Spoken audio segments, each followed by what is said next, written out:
Kati-Gret Marran ja Sander Merits, EM-debüüt avamängus Taani paari Niklas Nöör Saara Tügessen vastu. Kuidas tema esituse kokku võtate? Hästi. Teadsime, et vastused on meist tunduvalt tugevamad.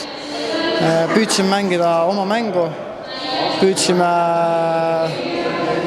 mis Rainer meile ette andis, proovisime neid korraldusi täita. Ma arvan 80%-lise nii-öelda 80%-lise võimsusega me täitsime need korraldused ära.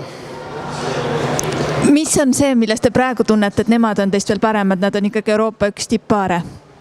No kindlasti neil on kokkumäng palju parem. Me ei ole väga palju saanud segapaari harjutada, kuna mina mängin rohkem üksikmängu, aga kindlasti oli väga hea kogemus esimesed Euroopa meistrivõistluse meie jaoks ning nad ongi tugevamad meist.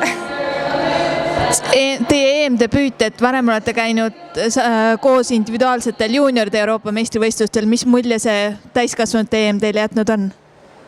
Mulle väga ägeda. Kõik on väga professionaalne. Hea atmosfäär, rahvast on nii palju. Väga äge. Kati-Gret, rohkem võib-olla teame sind üksikmängijana, et segapaaris mänguga, mis plaanid sul edaspidiseks on? Eesti turniiridel rohkem mängime, võib-olla paar välismaa turniiri, aga mina keskendun rohkem üksikule kindlasti. Aitäh ja edu teile!